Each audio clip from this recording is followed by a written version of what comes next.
Panginoon, umawit ng kagalakan at tugtugin ang gitara at ang kaaya-ayang lira. Tipanin ninyo ang trumpeta. Sa ngalan ng Ama at ng Anak at ng Espiritu Santo, Amen. sumainyo ang Panginoon. At sumaiyo rin. Mga kapatid, aminin natin ang ating mga kasalanan upang tayo ay maging marapat gumanap sa banal na pagdiriwang. Inaamin ko sa makapangyarihang Diyos at sa inyo, mga kapatid, na lubha ako nagkasala sa isip, sa salita, at sa gawa, at sa aking pagkukulang. Kaya isinasamo ko sa mahal na Birheng Maria, sa lahat ng mga anghel at mga banal, at sa inyo, mga kapatid, na ako'y panalangin sa Panginoong ating Diyos. Kaawaan tayo ng makapangyarihang Diyos, patawarin tayo sa ating mga kasalanan, at patnubayan tayo sa buhay na walang hanggan. Amen. Panginoon, kaawaan mo kami. Panginoon, kaawaan mo kami. Kristo, kaawaan mo kami. Kristo, kaawaan mo kami. Panginoon, kaawaan mo kami. Panginoon, kaawaan mo kami. Manalangin tayo.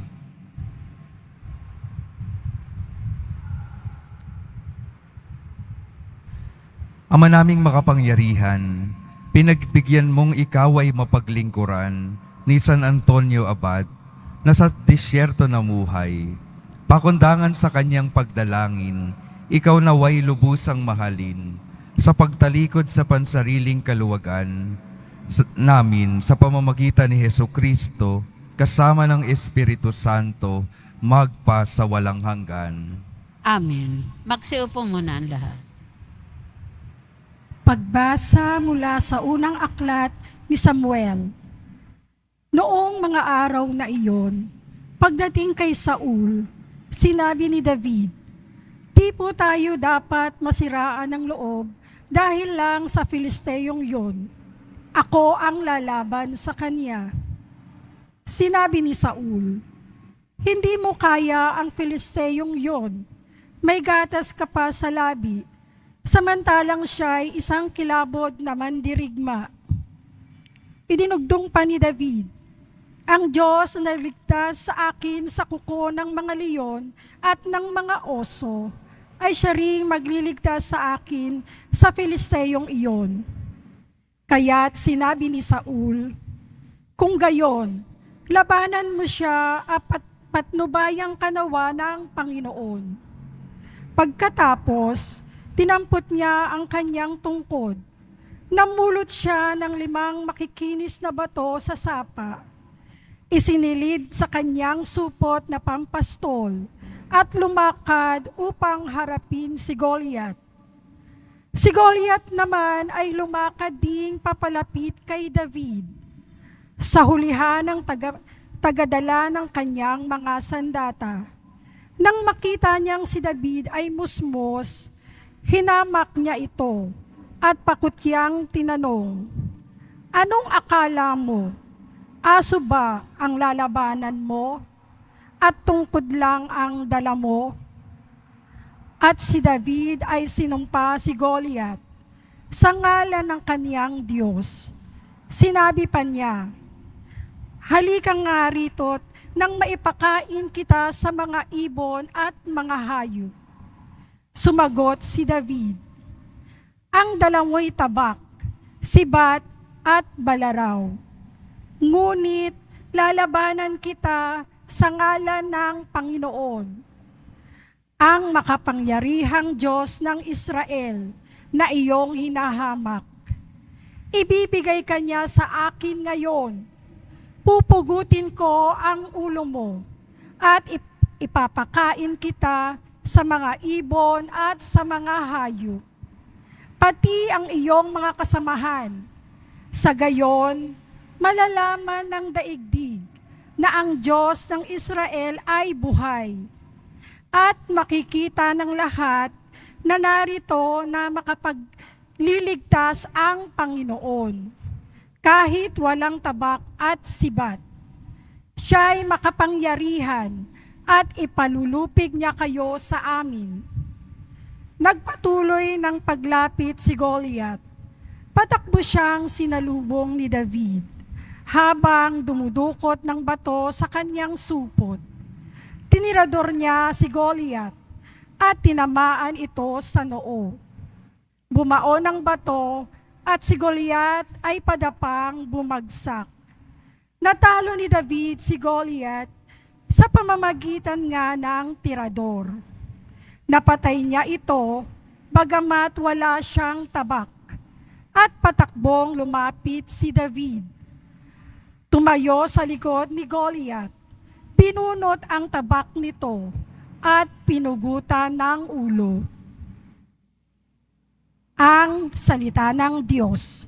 Salamat sa Diyos. Ang poon ay papurihan, siya ang aking sanggalang. Ang poon ay papurihan, siya ang aking sanggalang. Purihin ang poon na aking sanggalang, sa pakikibaka ako'y sinanay. Ang poon ay papurihan, siya ang aking sanggalang. Matibay kong muog at tagapagligtas at aking tahanang hindi matitinag. Tagapagligtas kong pinagtitiwalaan, nilulupig niya ang sakop kong bayan. Ang poon ay papurihan, siya ang aking sanggalang. O Diyos, may awitin akong bagong-bago. Alpay, tutugtugin at aawit ako. Tagumpay ng hari ay iyong kaloob, at iniligtas mo si David mong lingkod. Ang poon ay papurihan, siya ang aking sanggalang. Magsitayo po ang lahat.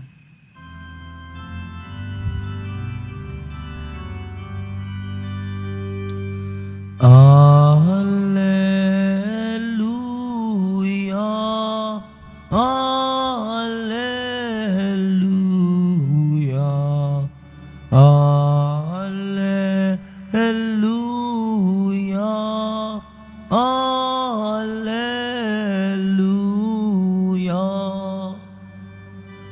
Ipinangaral ni Jesus ang pag-aari ng Diyos, sakit ay kanyang ginamot.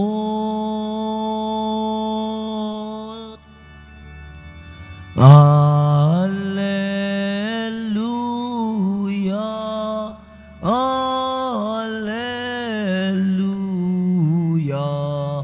alleluia, alleluia.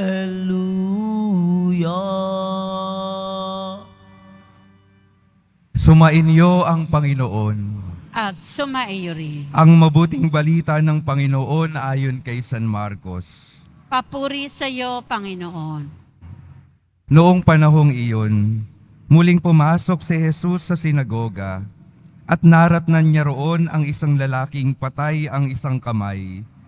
Kaya't binantayan si Jesus ng ilang taong naroon upang tingnan kung pagagalingin niya ang lalaking iyon sa araw ng pamamahinga, para may maiparatang sila sa kanya.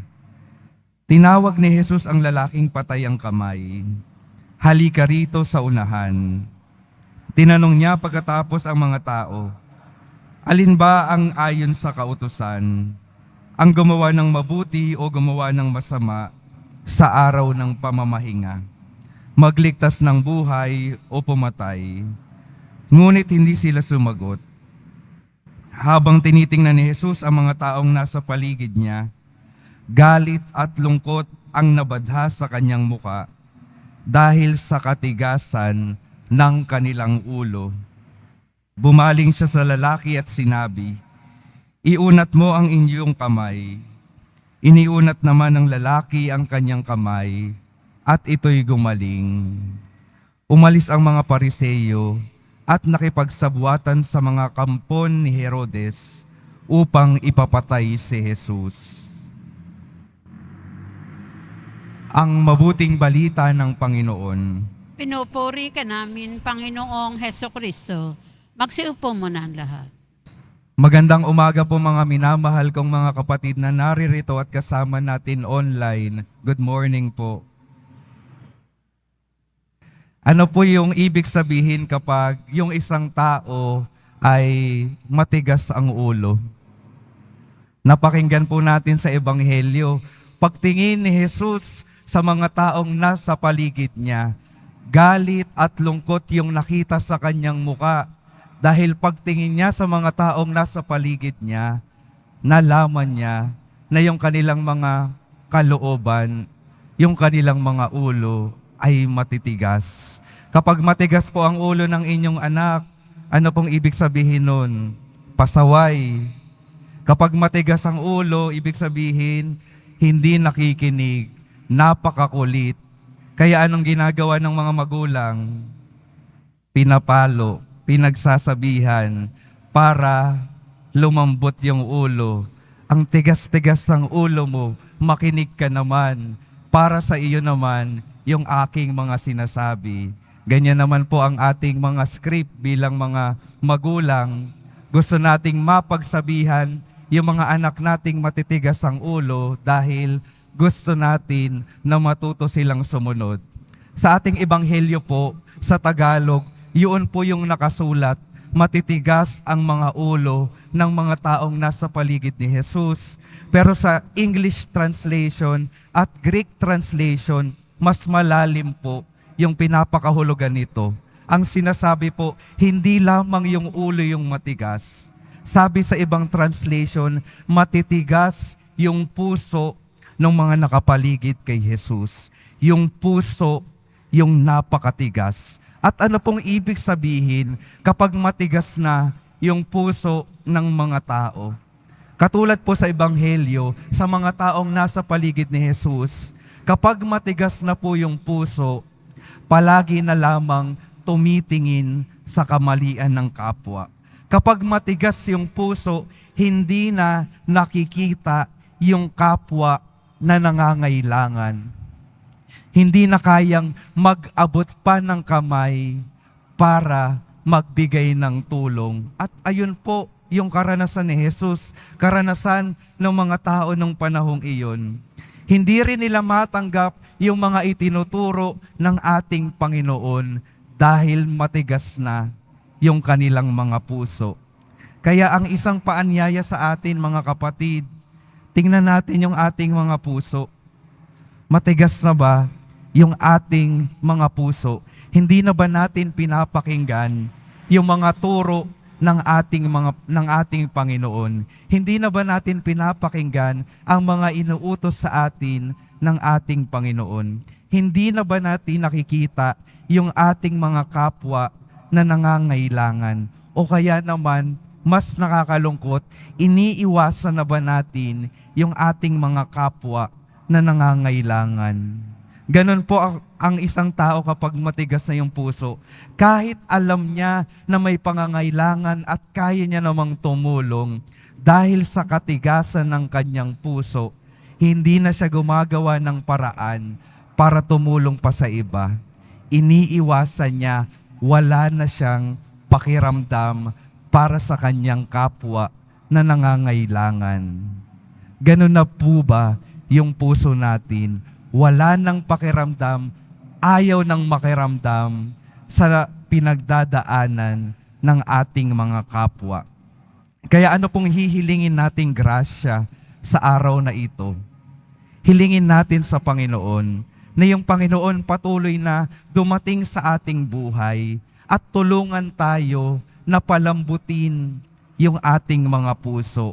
Ang imbitasyon sa atin sa ngayon, tularan yung ating Panginoon sa pagtulong sa mga nangangailangan. Siya yung pinakamagandang halimbawa ng isang tao na malambot yung puso, na kahit hindi siya sinusunod, hindi pinapakinggan, patuloy siyang nakakaramdam ng pangangailangan ng kanyang kapwa. Hindi siya nagsasarado ng kanyang puso para ibigay yung kanyang sarili, ibigay yung pagpapalang kinakailangan ng mga taong nasa paligid niya.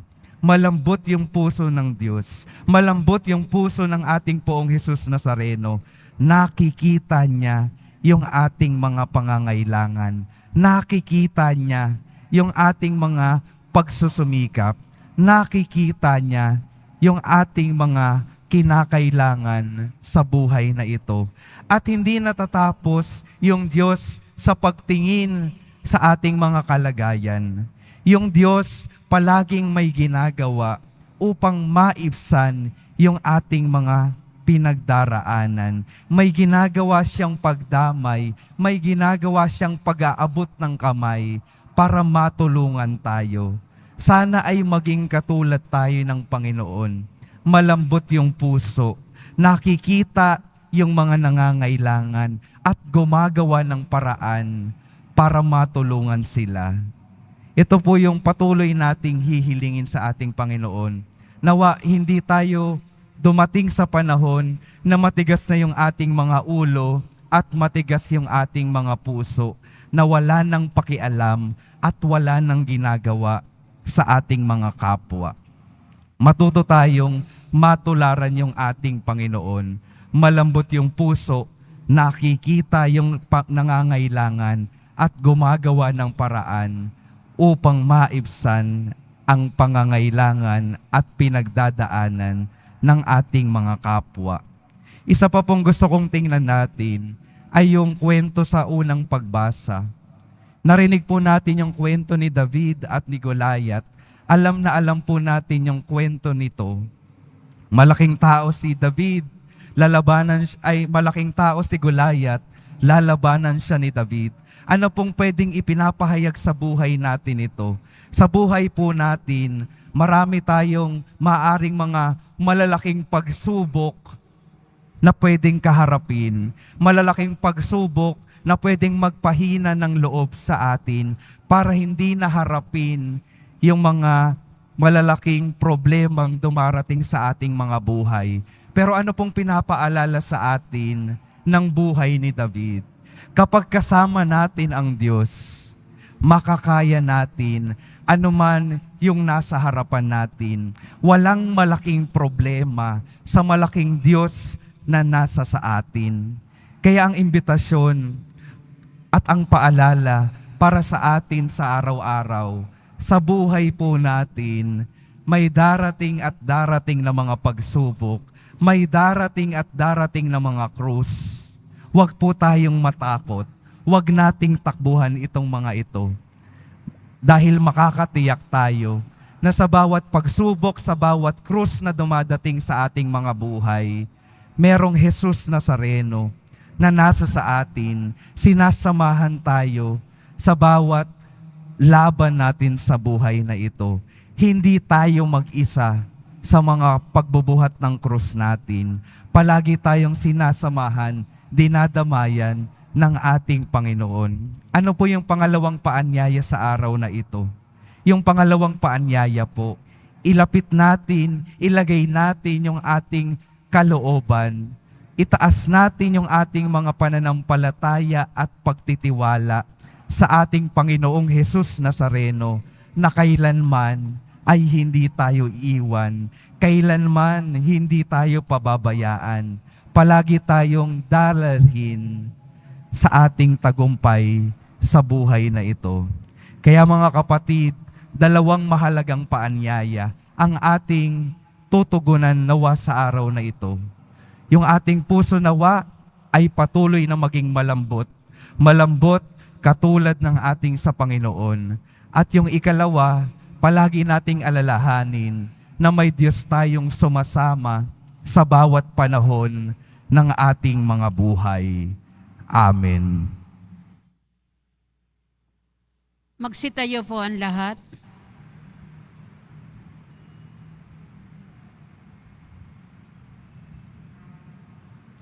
Minamahal kong mga kapatid, pinalaya tayo ni Kristo sa mapanirang kapangyarihan ng kasamaan at kasalanan upang maging malaya tayong makibahagi sa pagpapahayag ng mabuting balita. Sa bawat panalangin ng ating sasabihin, Panginoon, dinggin mo kami. Panginoon, dinggin mo kami. Ang simbahan naway makatagpo ng pamaraan na mapalaya ang sinuman sa anumang hadlang upang ipahayag ang Ebanghelyo. Manalangin tayo. Panginoon, dinggin mo kami. Sa nagugutom na daigdig, lalo na sa mga taong hindi makatarungang pinagkakaita ng pagkain, damit at tahanan, naway pagkalooban sila ng Panginoon ng pag-asa. Manalangin tayo. Panginoon, dinggin mo kami. Ang lahat ng mga Kristiyano naway hindi maging mga taong mapagkunwari na sumunod sa batas, kundi maging taong may pusong gagawin ang mabuti. Manalangin tayo. Panginoon, dinggin mo kami. Tayong lahat naway magmalasakit sa mga nagdurusa at naghihirap upang mapagaan ang kanilang dinadala at tulungan silang patuloy na manalig sa Diyos. Manalangin tayo. Panginoon, dinggin mo kami. Mapagmahal na Diyos, inaangkin namin na kami ay sa iyo at sa iyong anak. Hinihiling namin ito sa pamamagitan ni Kristong aming Panginoon. Amen. Magsiupo muna ang lahat.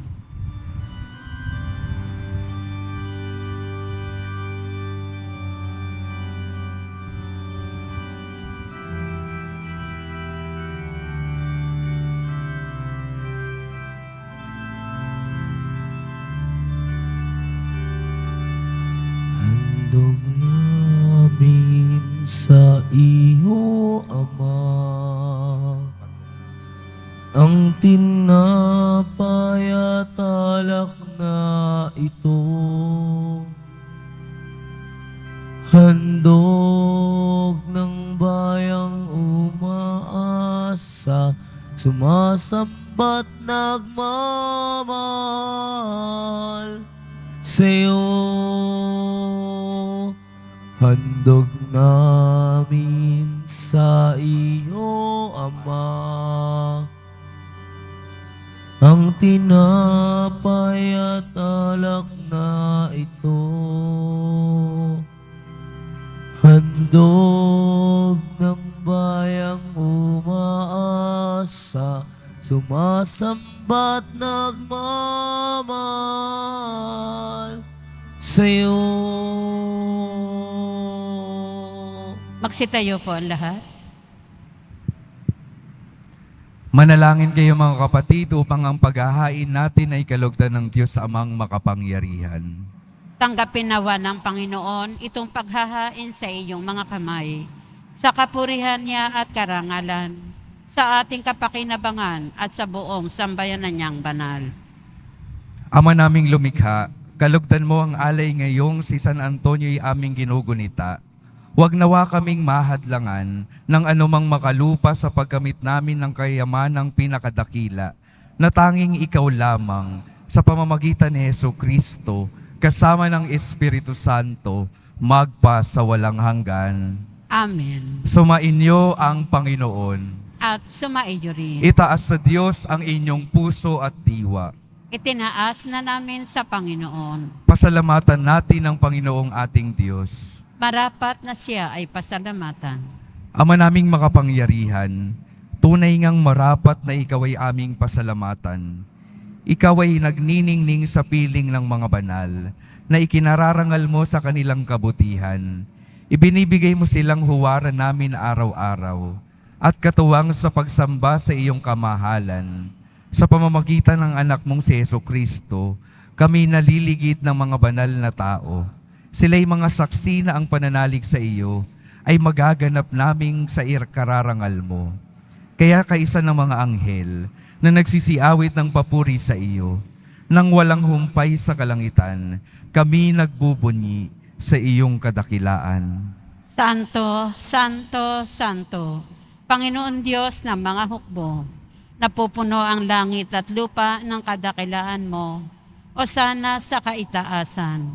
Pinagpala ang naparirito sa ngalan ng Panginoon, o sana sa kaitaasan. Magsiluhod po ang lahat. Ama naming banal, ikaw ang bukal ng tanang kabanalan. Kaya't sa pamamagitan ng iyong Espiritu, gawin mong banal ang kaloob na ito, upang para sa amin maging katawan at dugo ng aming Panginoong Hesukristo. Bago niya pinagtiis ang kusang loob na maging handog, hinawakan niya ang tinapay, pinasalamatan kanya, pinaghati-hati niya iyon, iniabot sa kanyang mga alagad at sinabi, "Tanggapin ninyong lahat ito at kanin. Ito ang aking katawan na ihahandog para sa inyo."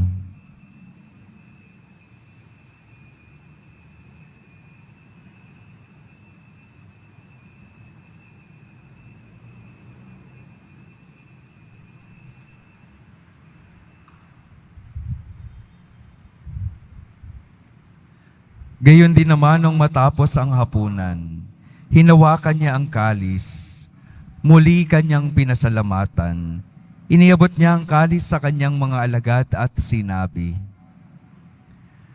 "Tanggapin ninyong lahat ito at inumin. Ito ang kalis ng aking dugo, ng bago at walang hanggang tipan.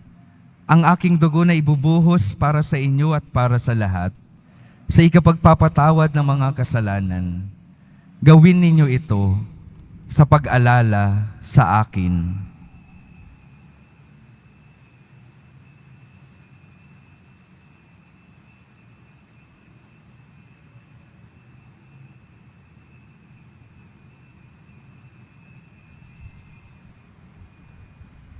Tumayo po ang lahat. Ipagbunyi natin ang misteryo ng pananampalataya. Si Kristo'y namatay, si Kristo'y nabuhay, si Kristo'y babalik sa wakas ng panahon. Ama, ginagawa namin ngayon ang pag-alala sa pagkamatay at muling pagkabuhay ng iyong anak. Kaya't iniaalay namin sa iyo ang tinapay na nagbibigay buhay at ang kalis na nagkakaloob ng kaligtasan. Kami nagpapasalamat dahil kami iyong minarapat na tumayo sa harap mo para maglingkod sa iyo. Isinasama namin kaming magsasalo-salo sa katawan at dugo ni Kristo ay mabuklod sa pagkakaisa sa pamamagitan ng Espiritu Santo. Ama, lingapin mo ang iyong simbahang laganap sa buong daigdig. Puspusin mo kami sa pag-ibig, kaisa ni Francisco na aming Papa, at ni Jose na aming Obispo, at ng Tanang Kaparian. Alalahanin mo rin ang mga kapatid naming nahimlay, nang may pag-asang sila'y muling mabubuhay, gayon din ang lahat ng mga pumanaw. Kaawaan mo sila at patuloyin sa iyong kaliwanagan. Kaawaan mo at pagindapatin kaming lahat, na makasalo sa iyong buhay na walang wakas, kaisa ng mahal na Birheng Maria na Ina ng Diyos, ng kabiyak ng puso niyang si San Jose, kaisa ng mga apostol, ni San Juan Bautista, at ng lahat ng mga banal na namuhay dito sa daigdig ng kalugod-lugod sa iyo. Maipagdiwang nawa namin ang pagpupuri sa ikararangal mo sa pamamagitan ng iyong anak na aming Panginoong Hesukristo. Sa pamamagitan ni Kristo, kasama niya at sa Kanya, ang lahat ng parangal at papuri ay sa iyo, Diyos Amang makapangyarihan, kasama ng Espiritu Santo, magpa sa walang hanggan. Amen. Sa tagubilin ng mga nakagagaling na utos at sa turo ni Jesus na Panginoon natin at Diyos, ipahayag natin ng lakas loob. Ama namin, sumasalangit ka. Sambahin ang ngalan mo, mapasa amin ang kaharian mo. Sundin ang loob mo dito sa lupa para nan sa langit. Bigyan mo kami ngayon ng aming kakanin sa araw-araw at patawarin mo kami sa aming mga sala para ng pagpapatawad namin sa nakakasala sa amin. At huwag mo kaming ipahintulot sa tukso at iadya mo kami sa lahat ng masama. Hinihiling namin kami iadya sa lahat ng masama. Pagkalooban ng kapayapaan na araw-araw, iligtas sa kasalanan at ilayo sa lahat ng kapahamakan, samantalang aming pinananabikan ang dakilang araw ng pagpapahayag ng tagapagligtas naming si Hesukristo. Sapagkat iyo ang kaharian at ang kapangyarihan at ang kapurihan magpakailanman. Amen. Panginoong Hesukristo, sinabi mo sa iyong mga apostol, kapayapaan ang iniiwan ko sa inyo, ang aking kapayapaan ang ibinibigay ko sa inyo. Tunghayan mo ang aming pananampalataya at huwag ang aming pagkakasala.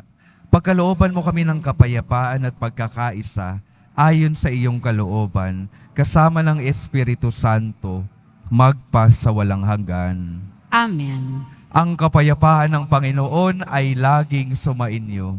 At sumaiyo rin. Magbigayan kayo ng kapayapaan sa isa't isa.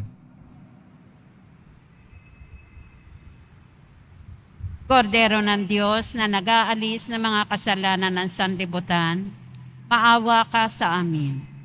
Kordero ng Diyos na nag-aalis ng mga kasalanan ng sanlibutan, maawa ka sa amin. Kordero ng Diyos na nag-aalis ng mga kasalanan ng sanlibutan, ipagkaloob mo sa amin ang kapayapaan. Magsiluhod po ang lahat.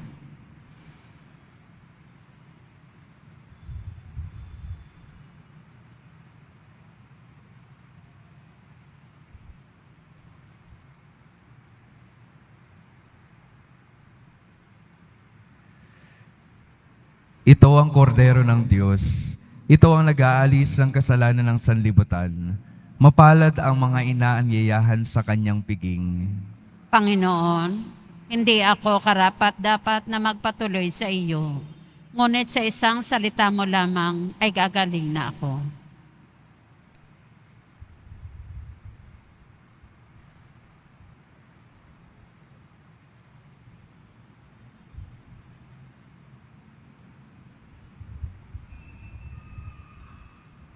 Para sa lahat ng tatanggap ng banal na komunyon, sasagot po tayo ng amen pagkasabi ng pari o ng lay minister ng katawan ni Kristo at isubo agad sa bibig bago umalis sa harapan ng pari o lay minister.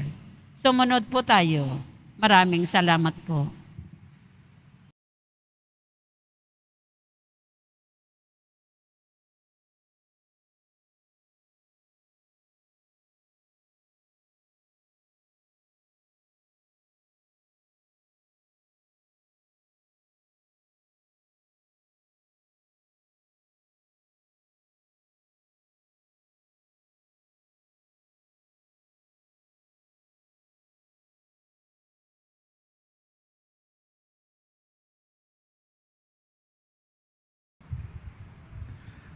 Manalangin tayo. Ama naming mapagmahal, kaming pinapagsala mo sa banal na pakikinabang, ay gawin mong laging makapanaig sa mga kalaban na niloob mong madaig ni San Antonio. Noong sa lakas ng kadiliman, siya'y matagumpay na nakipagtunggalian sa pamamagitan ni Hesukristo, kasama ng Espiritu Santo, magpa sa walang hanggan. Mga minamahal kong mga kapatid, ang paalala po palagi sa atin, lalo na sa araw na ito, huwag na po tayong maging matigas ang ulo sa harapan ng Diyos at mas lalong huwag maging matigas ang ating mga puso sa harapan ng Diyos at sa harapan ng mga ating kapwang nangangailangan. Matuto tayong maging katulad ni Jesus, malambot ang puso, nag-aabot ng tulong sa mga nangangailangan sa lahat ng panahon.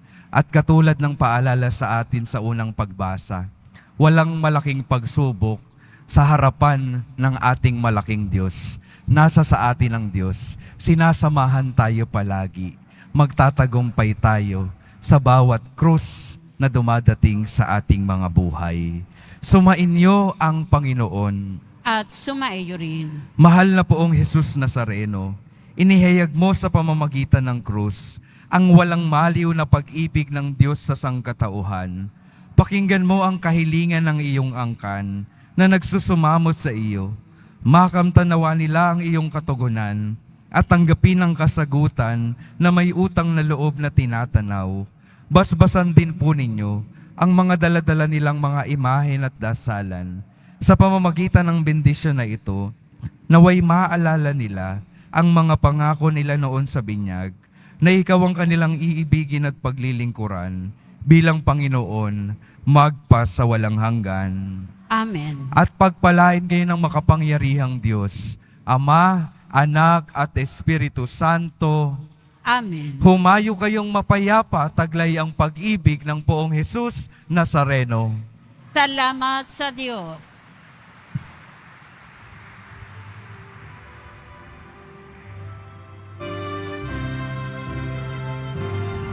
Nuestro Padre Jesus Nazareno, sinasamba ka namin, pinipinto ka namin, aral mo ang aming buhay at kaligtasan.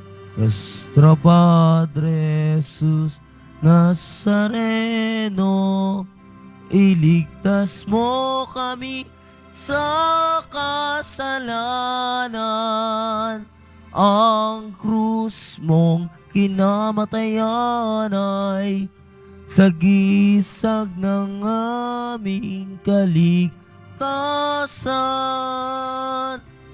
Nuestro Padre Jesus Nazareno, dinarangal ka namin.